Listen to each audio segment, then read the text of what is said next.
आप सभी का एक बार फिर से स्वागत है अंकुर अपडेट्स यूट्यूब चैनल में। यूपी पुलिस के तीसरे दिन का डीवीपीएसटी लगभग खत्म होने वाला है। कुछ सेंटरों पे अभी भी चल रहा है। रीजन ये है कि आज कुछ सेंटरों पे ज्यादा लड़कियों को बुलाया गया था। मतलब संख्या बढ़ने के पीछे का रीजन कैटेगरी है। स्टार्टिंग में जनरल का हो रहा था, उसके बाद ईडब्ल्यूएस का हो रहा था, उसके बाद आज ओबीसी के कैंडिडेट को बुलाया गया था। मतलब अभी आपको पता है कि लड़कियों का ही हो रहा है। जहाँ लड़कियां ज्यादा हैं वहाँ सबसे पहले लड़कियों का ही डीवीपीएसटी कराया जाएगा। मैं अगर आगरा पुलिस लाइन के हिसाब से बात करूं तो सिर्फ और सिर्फ ओबीसी की गर्ल्स आई हुई थी यहाँ पे। ओबीसी कंप्लीट हो जाएगा क्योंकि ओबीसी में अगर संख्या ज़्यादा होगी तो हो सकता है 1 से 2 दिन भी चले। ओबीसी के बाद एससी और उसके बाद एसटी की कैंडिडेट को बुलाया जाएगा।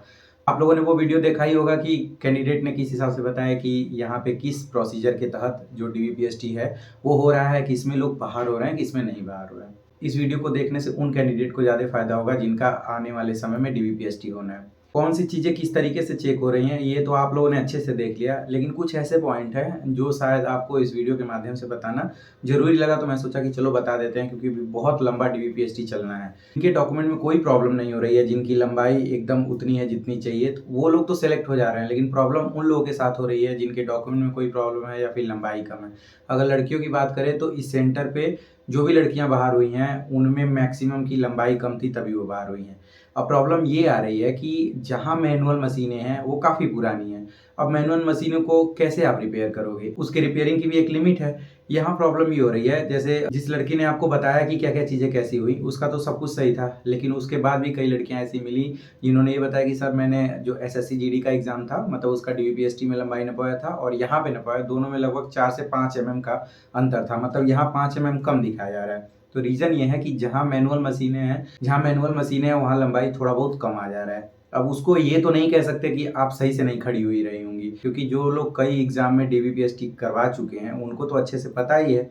लेकिन फिर भी मैं यही कहूँगा कि डरने की बिल्कुल ज़रूरत नहीं, क्योंकि अगर डर जाओगे तो वहाँ पे जो भी आप अपना अच्छा कर सकते हो वो भी नहीं कर पाओगे। तो आपके हाथ में एक ही ऑप्शन है, अच्छे से खड़े होने का प्रैक्टिस कर लो। और जितने भी आपके जानने पहचानने वालों का यूपी पुलिस में हुआ है उन लोगों से संपर्क करके पूछो कि जिस जिले में आपका डीवीपीएसटी होना है वहाँ किसी का हुआ है या नहीं हुआ है तो वहाँ पे मशीनें कैसी हैं। जहाँ डिजिटल है वहाँ तो एकदम निश्चिंत रहिए।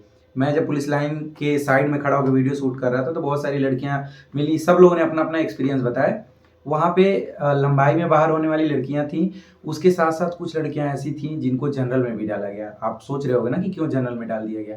कुछ लड़कियों का जो जाति प्रमाण पत्र था वो दिए हुए डेट का नहीं था। उन लोगों ने ये सोचा कि शायद एससी और एसटी की तरह पुराना भी रहेगा तो चल जाएगा। उनका उस समय से पहले का था वो लगा दी थी, तो उनको जनरल में डाल दिया गया। अब प्रॉब्लम ये है कि जनरल में डालने से क्या वो सिलेक्ट हो जाएंगी? अगर उनका नंबर जनरल के कैटेगरी के हिसाब से होगा तभी उनको आगे बुलाया जाएगा, नहीं तो वो बाहर हो जाएंगी। तो ये गलती अगर आप लोग किए होगे तो भुगतना तो आपको ही पड़ेगा। बाकी जो डॉक्यूमेंट से रिलेटेड छोटे छोटे दिक्कतें हैं, जैसे मम्मी के नाम में स्पेस या आपके नाम में स्पेस, आधार कार्ड में एड्रेस बदल गया है, फोटो पुराना है, ये सारी चीज़ें चल जा रही हैं। कुछ चीज़ों के लिए एफिडेविट भी ले लिया जा रहा है, कुछ चीज़ें वैसे ही कह दिया जा रहा है कि कोई दिक्कत नहीं है।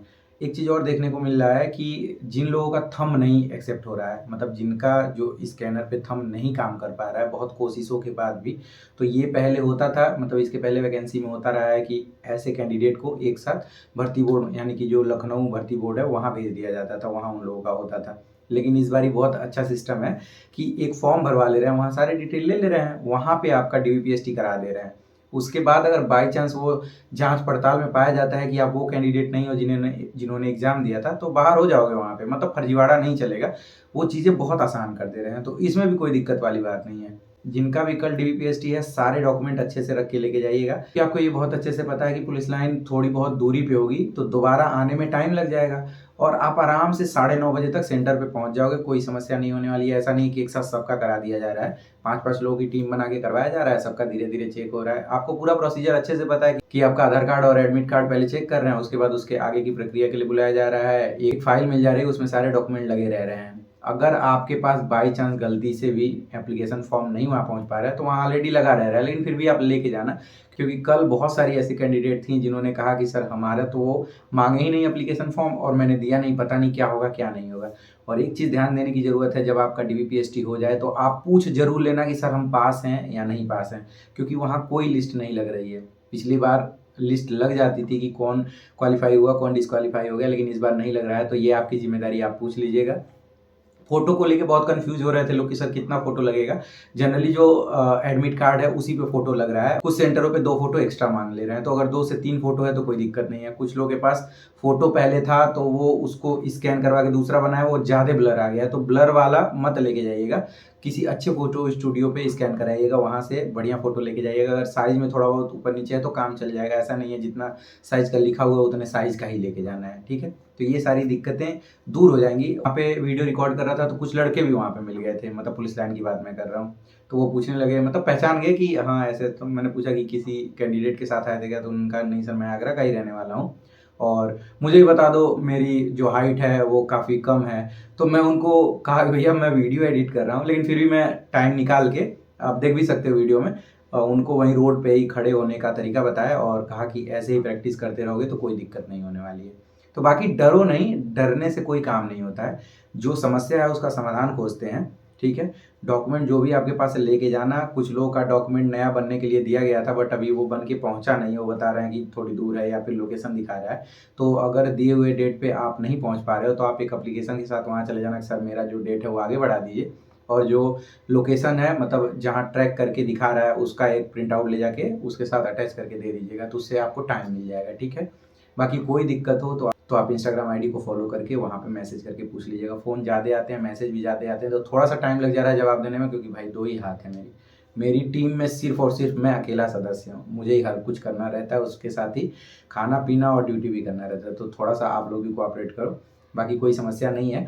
जो भी दिक्कतें होंगी सारी चीज़ें आपके साथ शेयर की जाएंगी ताकि आपको आने वाले समय में कोई प्रॉब्लम ना हो। रनिंग करते रहो, जिनका डीवीपीएसटी हो गया, जो क्वालिफाई है उनके लिए ढेर सारी शुभकामनाएं, लेकिन रनिंग करते रहो क्योंकि एक पड़ाव अभी और बाकी है वर्दी से और आपके बीच में। कल देखते हैं ओबीसी का है या फिर एससी का है। कल लगभग 1 बजे के आसपास आगरा पुलिस लाइन में मैं फिर पहुंचूंगा, तो वहां आप लोगों की जिम्मेदारी है पहचानने की। जैसे आज पहचान लिया वैसे कल भी पहचान लेना, और प्लीज़ आप लोग थोड़ा सा वीडियो में खुल के अच्छे से बात करिए ताकि सबको पता चले कि किस तरीके से डीवीपीएसटी हो रहा है। आने वाले लड़कियों के साथ साथ लड़कों को भी इसका फ़ायदा मिल सके। तो मिलते हैं अगले वीडियो में, तब तक के लिए अपना ध्यान रखिएगा, बाय बाय।